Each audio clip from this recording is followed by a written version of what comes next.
This catfish had me screaming at my TV, but what else is new? Stay tuned. You're tuning into the destination for TV superfan discussion, AfterBuzz TV. And now, let the buzz begin.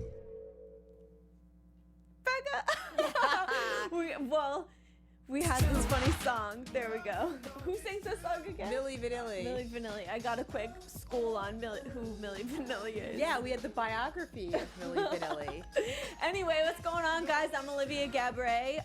Obviously, Kels isn't here tonight, but we have an OG catfish in the house from the original panel with us. But you can find me on Instagram and Twitter, The Real OG. Hey everyone, how you doing? It's Constance Dunn. You might recognize me. I've done catfish before. I always love stepping in. Yeah. And tonight we have 2 episodes to cover because last week we didn't get to cover Robin and Wayne, which I'm so upset about because that episode had me for real like yelling at the TV. Yes, it was really interesting. I think it was probably one of the most layered catfish episodes ever. But you see, it was like a happy ending, but it wasn't at the same time. It was, so catfish always has me surprised as to like what people are capable of.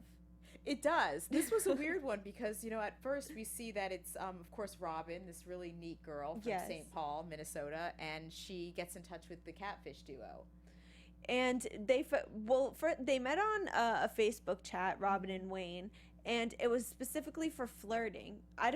I didn't even know something like this existed. I didn't either. Don't you feel like every episode we're introduced to a new app or a new form of communication? Yeah. This one was specifically made for flirting, and both Robin and Wayne were in there, but he was noticing her type through her activity in the chat. So he he used some photos that he thought that she would be attracted to. Right. And he was also sending her signals, like liking every single photo she put up and commenting on all of them. And if you guys saw our episode on DMC that Constance also was on, we talked a little bit about social media language. Yeah. And obviously he utilized that 100% to catch his fish in this situation. Right. And if you saw the episode, of course, Robin thought she was talking to a guy named Wayne from Atlanta. Mm-hmm. Now, this guy Wayne was super hot. Like model hot. That should have been the first dead giveaway. The first red flag. And he's really buff and he's really posed. So he's not just good looking. He's like super like coiffed and presented and all that. And it's always interesting. I thought Robin was cute as pie, but there's definitely a differential there in their like in the types of people they are, and that's one of the giveaways, I think. Right. It's very rare that a catfish is not a catfish, but I just feel like, I don't know, if someone was that good looking, they probably wouldn't want to keep so many secrets in a situation like this. Right. And also, he's in Atlanta, she's in St. Paul. Do you know what I mean? So if he likes that look, you know what I mean? He's very good looking, so you would think he'd maybe find someone in his own area, or do you know what I mean? It's just like flag after flag after flag. Exactly. And maybe because we always watch catfish that we notice these things, but I think I would have been alarmed right from the beginning because he not only was he good looking, but you could tell he was very confident and knew he was good looking based on how many photos he had of himself consistently. So it's like, for someone to put themselves out there on the internet like that, but not be willing to put themselves out there to you that is a strange, of course. Yeah, because it's coy. You know, I mean, it's like it's too coy for him. And it's weird because it made me think of particularly the way Robin was talking about Wayne in the beginning. Yeah. She was like saying, oh, he just always seems to know. He's so amazing. He always seems to know what to say to me. And that always reminds me of the halo effect. When someone's super good looking and you start to write the story of who they are. So they could just do average stuff. You know what I mean? But it looks better to you. Right. You're like, oh my God, they know what I'm thinking. You know what I mean? Yeah. Like they know what I need. They're like the perfect guy. People do that with like good looking people they find good looking. They assume that they're more kind, they're more intelligent. Yeah. You know, you do that. Right. And it was funny just the way that she was talking about it. Again, they've never met. they've been talking. And she was just making all these. She was like painting a picture of him to fit what she actually wanted because she wanted it to work. Yeah, and it's been for 3 years. They've been and talking. 3 years is a long time. Again, if someone can't show you their face for 3 years, but can always post their face on social media, that's just that's a red flag. But so Nev and Max obviously go to Minnesota to talk with Robin, and they try to track all of this down. They call the number that was attached to Wayne that they thought was his number, but a man, Sean, answered. Yes. Who apparently is Wayne's brother. Right. It's always the brother answering the phone, or like the cousin, or his neighbor. Yeah. But it was the way he handled it, I believed him, because he was like, he was loyal to his brother, being that, no, I'm not gonna give you his number, but he can call you if you tell me who you are. Yeah. And I would like to think that most people know who Nev and Max are within a certain generation, or I don't know. I wonder if his brother knew that this was going on. It didn't seem like it. Yeah, it's very weird. They're calling Atlanta, and then they're like, because the guy's name was Wayne Cannon. You know, the guy. So they're of course, Nev and Max are looking around for different Sean Cannons, because that's the brother's name, and so they're just like finding all these guys that are just like Sean Cannon, but they don't really seem to be related. That could probably be a common name. Would you think? Right. Yeah, but of course there's the other red flag too, which the money. Right. So. He didn't have a phone. He was consistently calling her from blocked phone numbers, and he would always have the excuse that he would fall off for a long time because he had no way to contact her. So she gave him money to buy a new phone, and of course her money is gone, but there's still no phone to show for it. Yes, he's still contacting her like from private numbers. Exactly, $300. It's amazing, because I think it's funny because it's so easy for people to say, who are not being scammed, to go, oh my God, that's like so easy. Like, of course, the minute he's asking you for money, he's a scammer.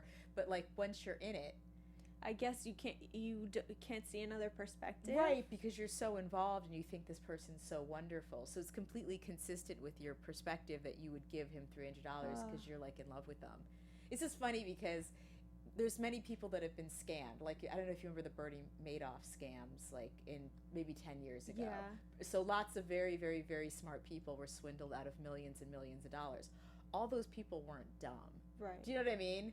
That is so scary. That I know, one it is. person has a power to do something like that. So I think it's always like humbling, but also just good to always like not think that you're above having that happen, and that way you probably won't have it happen. I guess. Well, 'cause when you put it into perspective that way, because of course when I'm looking at this catfish, I'm like, you never even met him and you're sending him money? That's ridiculous. Right, like I would never do something like that. Yeah. But you never really know until you're put in the situation. Yeah, you know what? It's a funny thing too. Like, how do you feel about dating super, super, super hot guys? Like, not just good looking, like low key hot, but like flashy. Like this guy Wayne, who was flashy hot. Do you know what I mean? Like really, like knew how to pose and had like perfect facial hair and like It's kind of weird because you don't really know how to handle that. First of all, they're good looking. They know they're good looking. Right. And then everybody else knows they're good looking. Right. So it's kind of like... But have you ever gone out with a guy who was like this, like flashy, I don't think good-looking? so. Okay. Yeah, I don't know if I would get jealous or it's what. Weird. It would be a weird situation. Weird. Yeah. Well, it's like he's very pretty. Like he's a pretty And I've done it before, and I don't like it. How did it make you feel? It was weird because he was not just like really like hot, like glamorous good looking. He was very like, again, like there's guys that are really good looking but they're low key. They're just like low key hot, you know what I mean? Yeah. But the ones that are really, really like know they're hot and spend a lot of time, you know what I mean? And they're always working out and like tanning. Yeah. It was very weird to date a guy like that because he had a really bizarre arrogance about him. Right? Because as a woman, you're used to kind of being the one fawned over. Yes. But it was very different. It felt very odd. It was like gender bending almost. Do you know what I mean? Because I'm usually used to the guy like going, oh, like you're so beautiful, or I like your hair or whatever. And he was the one always just like, yeah, well, girls coming up to me, and he's just like, oh, check this out. Like it was very weird. I'd be like, yeah, that looks good. And after a while, You didn't like it anymore? I found anymore? it not appealing. Yeah. But he was very weird. He was like, I think he was used to women giving him a lot of things. Yeah. It was just. It's a lifestyle at that point. Exactly. So anyway, it was funny because I could see how she would maybe do this. Robin was so into him, and remember how the guys, Nev and Max, were like, "You don't really want to face this." Right. I don't know if you know what I mean. Well, because I think for them it was so obvious, and they were trying to tell her it was so obvious, but it was obvious that she didn't want to believe it. Right. Because she made this painted this entire picture of this man and this perfect relationship, and to realize that it's non-existent is probably really a painful reality to face. And just think of how much like happier it probably made her on a day-to-day basis. Yeah. Like she's living in St. Paul, which was super cute. I think she take care of kids. I forget what she did for a living. It was either kids or old people or both. She said she liked doing both. Oh, okay. And she was like really just kind of like cute and lived like a sweet normal life. And how exciting is it to have this guy, this like fake, this virtual relationship with a guy that you really think this incredibly beautiful guy is like in love with you. Like think of how you might how you might function right differently. Exactly. Much differently, probably like more confidently. Right. And I don't know, it's unfortunate that those type of things have such an impact on a person, and obviously when it's removed you're not feeling the same. So you rely on that because it's almost like a drug. You don't want to know what it feels like without it, so you just like put up with it. You don't want to face it. Yeah. And that's what they were talking to her, and I remember like Max was saying, "Oh, this is like wishful thinking for her." So, well, we get Nev and Max get in touch with the face of Wayne, which is Corey. And Corey doesn't even like women. Yeah. So unfortunately for Robin, it was obvious from the beginning that this was not the correct person. Right. And he said that this happened to him a lot. Yeah, no And doubt. I would imagine someone who is consistently posting on social media, they're probably the easiest candidate to steal from because it's consistent. He had a lot of pictures, and he had like 60,000 followers. Yeah. He was super sweet, though, and he was gay, so he definitely, Nev and Max, of course, and I thought this was really smart when they asked Corey, the model, can you FaceTime with us? Just so we can have Robin there and so she can get total, confirmation that you are not Wayne. And he did it in a nice way, but it was still kind of awkward. I know. He apologized because I wonder if this is the first time he had to come face to face with someone that this had happened to. Yeah. But I mean, it's his first time on Catfish, so. Yeah, he was super sweet about it. And so now, that's off the list. And eventually they get in touch with Wayne. Yes. And he didn't really sound sympathetic at all on the phone. He was laughing when they told him that they realized that the photos didn't belong to him. Yeah, he was very like flippant about the whole thing. And he it was funny that he called. I mean, the timing's always funny with Catfish, you know what I mean? I'm sure there's got to be a little stagecraft there. But how they're like, Nev and Max say to Robin, let's go to Atlanta. And they're in the car, and of course the real Wayne calls. Yeah. Just in the nick of time. In the nick of time, right in the car, and says that he would meet them in Atlanta. He's like, yeah, sure, I'll meet you. Yeah, and they roll up through this neighborhood that doesn't really look like it's a person that needs $300 for a cell phone. Right. In there. I mean, it looks like a gated community. All the houses looked the exact same, the same size, just the entire neighborhood. Right. Nice cars in the driveway. Yeah. But then when the Maserati pulled up, I thought it was too good to be true, because typically when we have situations like that happen when they're like, oh my God, they just pulled up, it's never them. Right, they usually trick us. Yeah, exactly. And this is in Atlanta, of course. The crew goes to Atlanta, and they go to meet good old Wayne. And this is where I start noticing that Robin is starting to look uncomfortable. Yeah. It was interesting to see. Well, at that point she probably it was pretty obvious that some things weren't consistent with what she was thinking. Do you think there was something making her feel uncomfortable about the wealth of the neighborhood? I mean, it could be. Yeah. And at that moment, she's like, well, I lent this guy money and he's living here. Right. Like, something's not adding up. And I mean, from what we saw on TV, it's a pretty different world from the world that she had been coming from in Minnesota. Yeah. So that could be true. She was also, like, very casual. Like, I think she's cute. And it's like, I just would think, you know, she was like wearing jeans and sneakers. You know what I mean? Like a baseball jacket. You know what I mean? I would have been like, you're cute, you know, spiff it up for the big day. Yeah. You know? Well, I guess she did keep it casual. Yeah. Well, when the Maserati pulled up, it was actually him. It was Wayne. It was this guy, Wayne. But and he wasn't a chick. Yeah, he so wasn't that's 80, good. You know? Yeah. Or wasn't 16. And his personality, the silver lining in this all and in any catfish is typically the looks are never the same, but there's a good portion of times where they're them true selves. They're telling you things that are happening in their lives, and they're sharing with you real emotions, and you do have a relationship per se with this person. You just think that they look different. Yes, and the thing about Wayne is that Wayne was not as like conventionally hot as good old Corey. You know what I mean, the model. But Wayne wasn't like horrific. Because you know, a lot of times when you have the big reveal, it's like, oh lordy, this is not what I thought. It's typically a negative reveal, but this one was positive in some ways because, I mean, I hate to say it, but it's typically a downgrade. When someone feels like they have to catfish someone, it's usually because they're so insecure and there's things that they don't want to reveal about themselves. Right. But he didn't really have anything to hide. Like his life was pretty good. He must be a smart guy if he's able to build a business as he has and be as successful as he is. And he was just looking for true love. Well, because when you are so flashy like that, it's easy to understand that people will want to try to take advantage of you.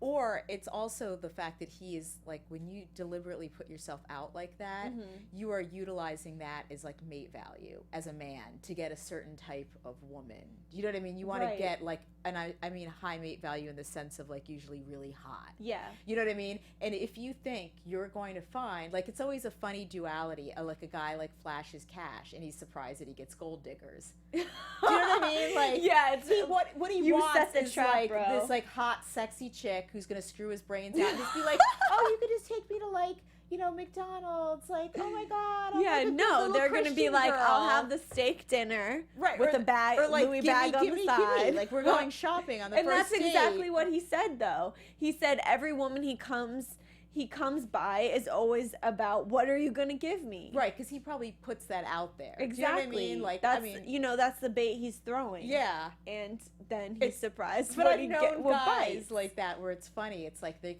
come on, you know, they come in really like hot like that, and then they're surprised.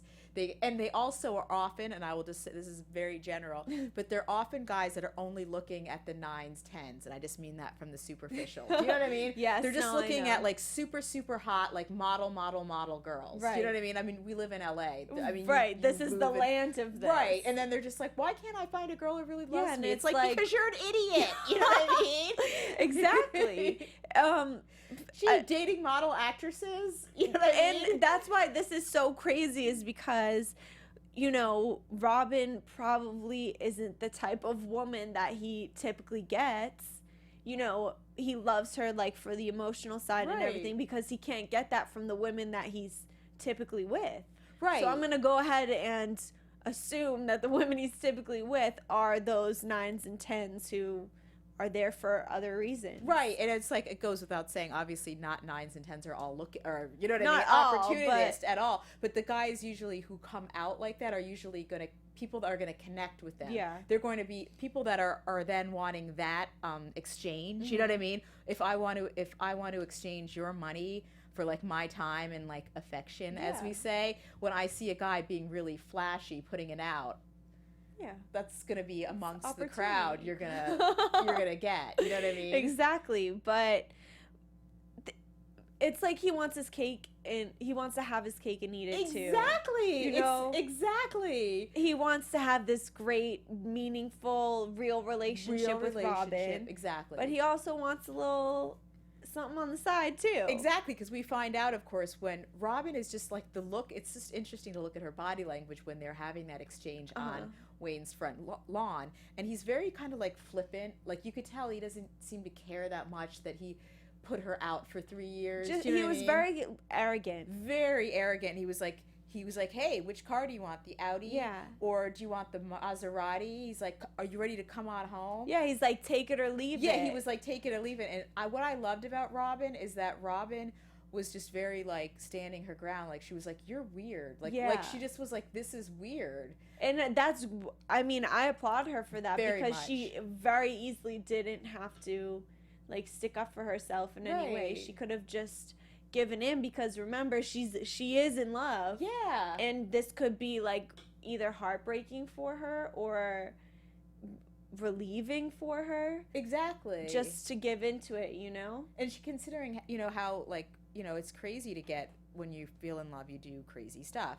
And you'd think that, you know, she might want to go up to him when he's like, come on home, you know? Yeah. She'd be like, oh gosh, it's such a relief. You're like not a insane You're not troll. yeah. And like, but you in know, a way, he sort of is. He kind of was. It was very weird, and it was really neat when Robin had that little powwow with Max in the car, because she was like, he's just so arrogant and weird. So they went out again, you know, and Max helped kind of like facilitate this like restart, you know, and the guy was just very like, you know, like they went out for dinner. He's like, let's just go out for dinner. Let's start again. and then he laid down the law. Yeah. He acted like he was ready to elope. He wanted this great family, and because he has kids by another woman. Right. And remember, we found out that he was actually married for one of the 3 years that they were together. Yeah. Which feels a little bit betraying as well. And he always said he had other situations going Right, on. and that was his divorce. Right. And his other girlfriends that he apparently had. Yes. And he expressed to Robin that he wanted to be with her, but he also wanted to have another girlfriend as well. And she was not about it. And I'm happy that she wasn't about it, you know? And how awesome for her. Like, it's because, listen, someone's usually crushed in this, and it's usually the victim, right? They're usually really sad about it. But in this case, she got to end her love for him. Because when, like, have you ever had that where you've been crazy about someone or infatuated? But sometimes it just takes, like, one thing. Right, like that thing that's the deal breaker. Yeah. And they're like, oh, I do heroin. And you're like, and scene. And that's, I knew it was too good to be true. Right. And so that was so good about her. And she just was like, oh, no, that's not for me, you know? Wayne talked about not being happy, and how, you know, and he wants to be happy, and he thinks like she would be the key, and she might. She's like, again, super sweet.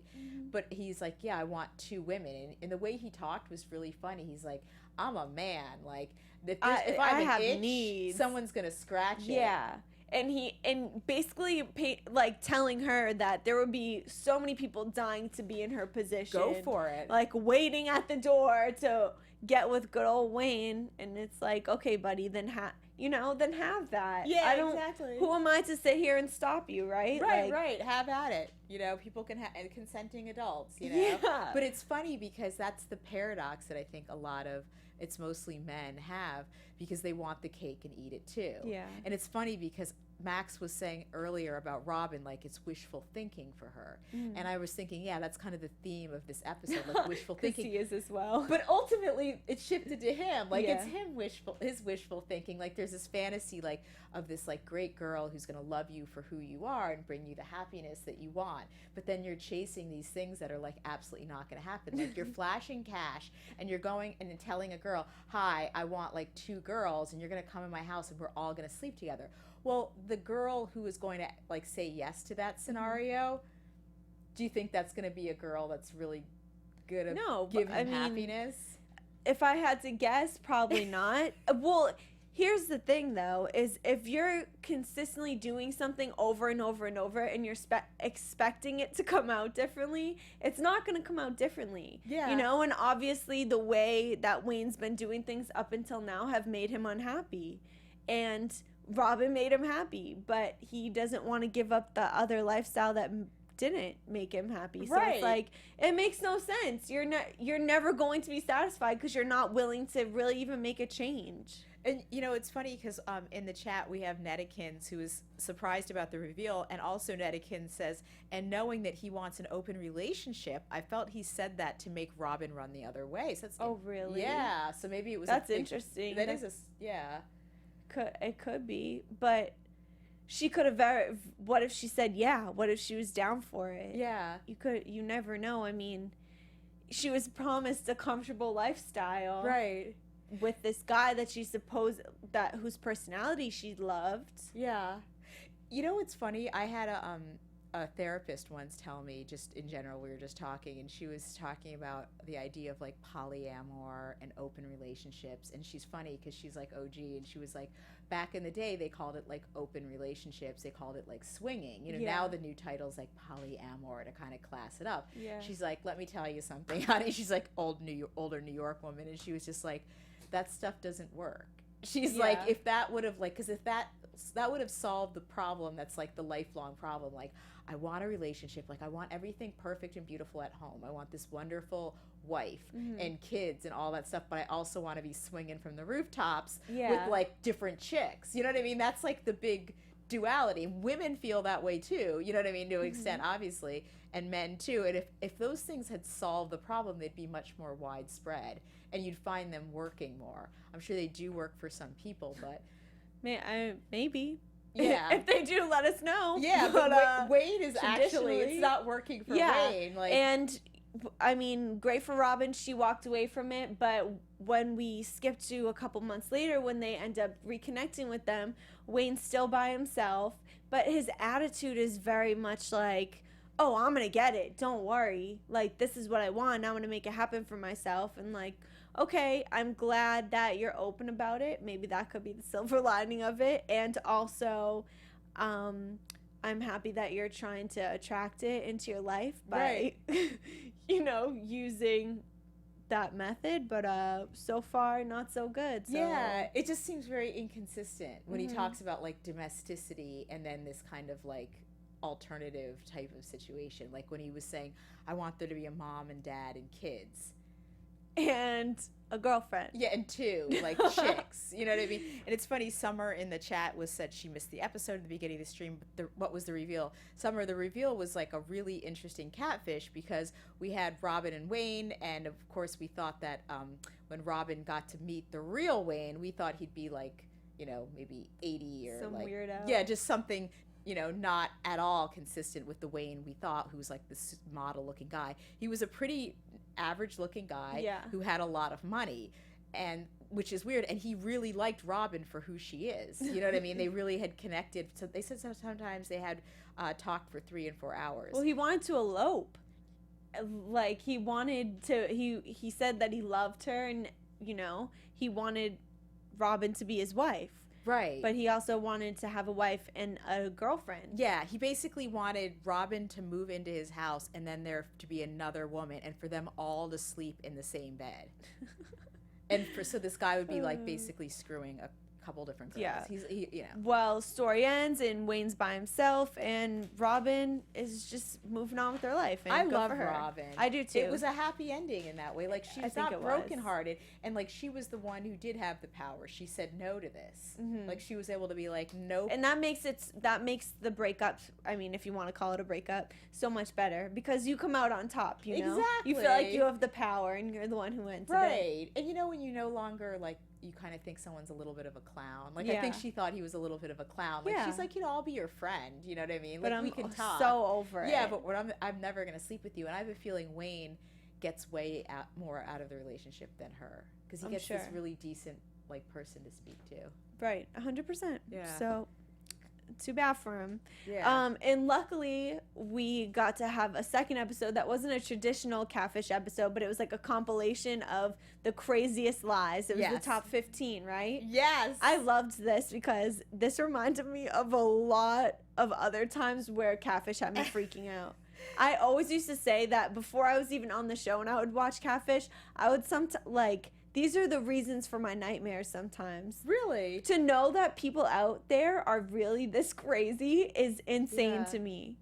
Like, okay, I remember one specifically that Charlemagne brought up that was one of the craziest moments that whenever I think of Catfish, I think of this moment. So it was the one when this guy had been sexting this girl. He thought it was this girl, like sending tons of pictures to her. And then when they finally tracked down who it was like this sort of nerd. I mean, I hate to categorize him, but it's exactly what he was. Yeah. And he was in like a gambling poker atmosphere where he was at a computer and there were so many other computers around him, like rows and rows of it, and he called himself the Catfish King. Oh, right, and it was like he was so happy that he was caught and got his 10 minutes of fame. And I just loved Max's reaction because he was like, why are we even giving this guy airtime? He's such a fool. Get him out of here. Yeah. And that ranked number 6. That was John and Kelsey. I always remember. That one has stuck with me forever. You know what? That one stuck with me too because it was so annoying. Like, didn't you want to punch that guy's face? Yes, I did. And I felt so bad because he, like, showed no remorse at all. No. And he was just, like, so proud of himself that he hurt somebody else like this. It was crazy to me. It was. And he was doing it to other people as well. And you know what? He talked about being a catfisher it was something to do just to pass the time. Like, what kind of hobby is that? Right. So that Go guy, and find something else to do. Exactly. And John was who did send a penis photo. Yeah. And this guy, it was a man, but obviously he was pretending to be Kelsey. He had such a strange like face. Like I used to have cystic acne, but it was interesting. He had like quite a bit of like cystic acne and like a beard, and he had just like such an unpleasant. No, he had this slimy way about him, and you know, it kind of reminds me of. I feel like there are so many movies where there's just like that guy and you're like, ew, you're so gross. Right. It reminds me of... He was reptilian. What's that movie with Jake Gyllenhaal when the guy lives in his trailer? Is it Taken or something? And he steals the little girls. Oh, that's He horrible. has just this slimy, like disgusting look about him. And I mean, he physically looks like that, but I think because we know what he did and we know what this guy did, it makes him... that much more unattractive because you just want to like it was squeeze really, him. He was the most like unrepentant one I've ever seen in all the Catfish episodes, I think. You know what I mean? Because there was one they had also mentioned which was about Jamie and Lucas, and this was the number 3 on the countdown. Okay. By the way, how did you think Charlemagne the God who hosted this? I love I'm biased because I just think I listen to the Breakfast Club every single morning. I think Charlemagne's hilarious. Okay. So I thought his like commentary between things. I mean, he probably didn't even write it himself, but I don't know. He just has a way about him. I just think everything he says is funny. He's really popular. Like everyone likes him. Yeah. You know what I mean? Well, no, I think he's popular because a lot of people don't like him. Oh, is that right? He's notorious for saying things that, you know, people are thinking, but he is not afraid to tell you. He doesn't seem mean. Is he mean? Does he it's come not off? in a malicious way. Right. You kind of, I think by now he has a reputation that if you're willing to talk to him, you have to understand that that's this person that he's just really bold, right? Yeah. But he doesn't seem like he goes out of his way to like F with people or mess with them. No, not out of, I wouldn't say out of his way, but if they came his way, why not? Okay. But that reptilian guy reminds me of number 3 on the list, which was Jamie and Lucas. And of course, Jamie was this gal, and she's really good looking and flashy in a way. She had done Playboy. She's a single mom. She's a stripper. That one was crazy. Right. And she's a exotic dancer, I guess. And she's thinking she's like sexting. Yeah. And like with this really free cute Playboy guy, named Lucas, and of course it turns out to be like a guy named Zach. No, Lucas. Yeah, his name is Zach. Who does it? Who's been doing it? He said he's done it to like 400 women. And when they went to go visit him, they were already with a couple women. Yeah, they were. But that was the craziest part when he said there was about 400 of them. About 400. And that you're like 400. Yeah, and just his look too. Like I don't know if you saw the episode, but just obviously there's a big differential. Like this is a guy. He was very doughy. I'll say that. He was very like doughy. He was like because he was posing as this guy Lucas, who's like all buff and cute. Do you know what I mean? 100%. And let's just say visually, Zach was not that appealing. Right. And the fact that I always thought of him. People do these things for different reasons, but I always thought he was a straight up woman hater. Because when they confronted him, he's kind of like the guy you can't stand. He was just like, he had no remorse about it. Right. He was like, I think it's funny. And he always made a point to sext and get the women to like compromise themselves. 100%. Knowing that the whole time he's just they brought that up to him because what are you, sick? Like, you really have to, first of all, I don't understand how you have that much time in the day and in your life to maintain like 400 conversations. Granted, I know it wasn't all at the same time, but a large portion of them needs to be running at the same time, to the point where he had to keep a log to remind himself who was who, what the status of them was. Like, one of them was, I remember an example was, we're close to saying I love you. And another one was, watch out for this one. She knows she's being, or she doesn't know she's being catfished. Things like that. Wow. And he didn't reveal that to them, but when they were speaking about the naked pictures, they were like, oh, what do you keep a log of all these? Like, do you save all them? And he was like, no. So Nev was like, let me see your phone. Right. And not only did he find pictures of women in his phone, but he found this log where he keeps track of all the women. Right. In that case, he was all about degrading them. And but doesn't that scare you, though, that there are people in this world that are really, like, capable of things like that? Yeah. You're gross. He's gross. Yeah, he was super, super gross. And he really, I think they had checked in with him and he was still doing it. Ugh. You know what I mean? So he really had no remorse. And it's funny because I did a little categorization of these top liar. It's called, this episode, a special episode is called Liar, Liar, Catfish on Fire. And they really can be kind of divvied up into a few different areas. One is revenge. Mm-hmm. One is people who are just straight up bored. That's often a variable that works in tandem with others. Another is attention. Another is when you truly have a crush on somebody. And then the last one is the manipulation for the sake of wanting to just really, like, you hate men or you hate women. You know what I mean? That you really want to humiliate. So it's like someone who wants to humiliate people. So it just it usually comes down to like one of those five. Mm-hmm. And there were a couple instances where people did it as revenge to humiliate somebody else, because there were a lot of situations I realized where it were exes catfishing just to prove to them, like, look, you held a relationship with me for this long and you didn't even know it was me. Right. So, like, haha, joke's on you. Yeah, like Paris and Tara, which was number 8 in the countdown. And, of course, we know Paris, she was coming out, and there was this person helping her online who was, like, her friend, who she thought was a really pretty, cute, blonde girl named Tara. And, of course, the reveal, we found out that it's Mary who was her ex. Yeah. And Mary was doing this to Paris for revenge, and she basically said it. And she comes out of her house. She's like, hey, girl. Yeah. She's like, it was me all along, babe. Like, we had a great relationship. She was like, I thought you could never date me. Or I thought we would never last together. Right.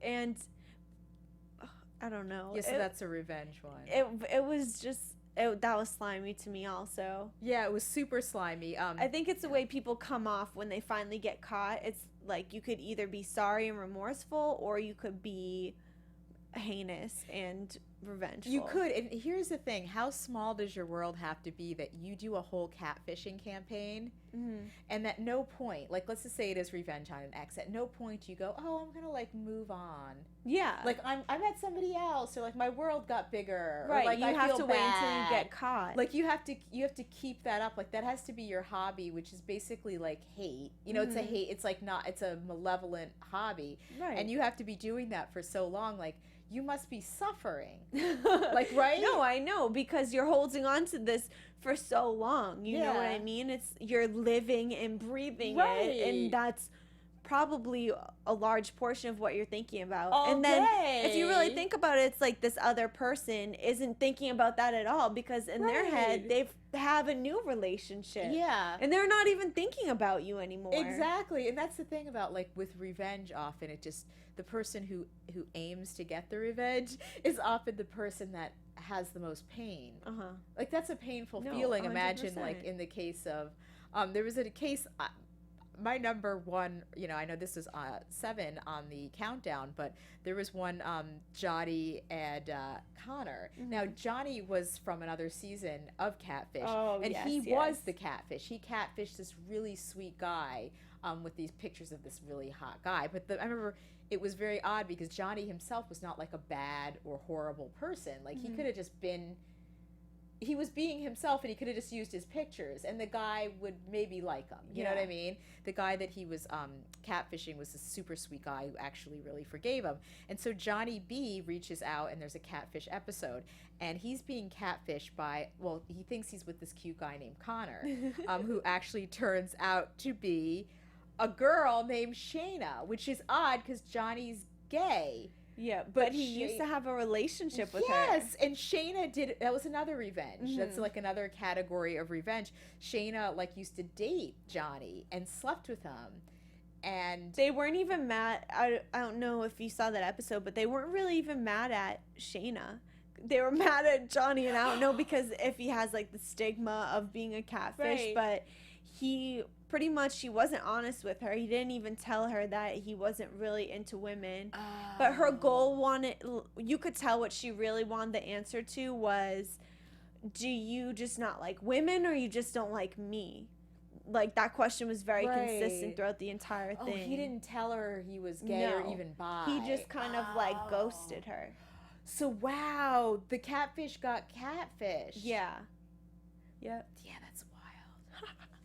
I love when they do these things because it just, what was it's your a good favorite? laugh. Or what was your most like what was the one you were most horrified at? I know catfishing horrifies you. It should, but just remember, in these categories, not all of them, like all catfishing is bad, but some of them are more horrible than others. Do you know what I mean? I think we definitely mentioned the worst ones, but I think the funniest one that I do want to mention is when it's an older guy to a younger girl, and Max says, I love when Max goes in. He's like, you're every woman's worst nightmare. Exactly. Like, you're the catfish worst nightmare. You're just some old man in your crusty boxers, he says, just typing away, talking to all these women. And it's true. I mean, that's like worst case scenario. It's a crusty man in his boxers. She was 19. I think it was number 11, Marcus and Ari. And if he was pretending to be, Marcus was pretending to be Lanham, and like this really cute, age-appropriate guy. And the girl was like 19 years old, super sweet, and the dude was like 43. Disgusting. And he was one of those guys, like the guy who's messed around with the Playmate, or I don't know, she wasn't a Playmate, but she posed for Playboy. I don't know, I can't remember her name. I should remember her name. It's Jamie and Lucas. But he was the same type. He even said, I can't understand why girls aren't interested in me, because he's probably going out, like, he's not a great looking guy. Do you know what I mean? Yeah. And then he's probably like hitting on like little girls that could be his daughter. And then like, why doesn't this gorgeous 20-year-old want to date me? Well, use your common sense. Exactly. So he's just one of those creepy types. You know what I mean? Maybe women do it too, but yeah. Super creepy. Yeah. I would not want to be on the receiving end of that catfish. I mean, I think probably like, if you had to be catfished, the best scenario would be no catfishing, but a good scenario would be like some guy who's just like, I just thought you were so hot, and I couldn't, you know what I mean? You'd be like, oh, well. Thanks. Yeah. And hopefully that would have only gone on for not as long as any of these have, like years, you know. That'd be cool if it was a week. Yeah. And you know what? I had to like just put it out there because this episode was about lying, and there's compulsive lying and pathological lying, and the two are interchanged a lot. So I had to just do a little brushing up. A person is a compulsive liar when they do it out of habit. When they just like habitually lie and like pump themselves up. A person's a pathological liar when they lie to manipulate you. So it's just a funny little. Oh. Yeah. I feel like I understand why they would be so interchangeable, because they are very similar. Right. They're very similar because they seem similar. I mean, neither obviously are good, but the pathological is the one that is considered a disorder, like legit. And it's often compulsive is not? Yeah, it's no. I mean, as far as being categorized by like mental health professionals, because pathological is often twined with people who are diagnosed as being sociopaths or narcissists. That's often can be one of the parts of that puzzle, is being a pathological liar, and it's done to manipulate. And I was just reading up on a therapist who really studies this, and they said something that's interesting is a pathological liar will often study you. Like if you're my mark, I will study you intently. That's scary. And the compulsive people are just like, they're more benign relative to the pathological. They're just like, I want to feel like good. You know what I mean? And it's, either way, not good. But pathological are the scary Larry. We'll for sure catch some more pathological liars within this season because pretty much everyone's a pathological liar. But I'm glad that they're bringing Charlemagne in because I think this was his segue into his newest catfish venture that's about trolls rather than relationships. Oh, okay. So I'm excited to see that one because it'll be a nice change of pace and probably equally as crazy. Yeah. Well, really interesting episode, and it kind of wasn't horrible. Yeah. Like Robin, it might have been like a confidence booster in a weird way. Yeah, so feel good, girl. Yeah. Well, anyways, thank you guys for tuning in. Again, I'm Olivia Gabaree. You can hit me up at The Real OG. Yes, and of course, Kels will be back. This is Constance Dunn filling in for him. He's on some fabulous adventure. You can always find me on Twitter, Instagram, Constance Dunn. We'll see you guys next week.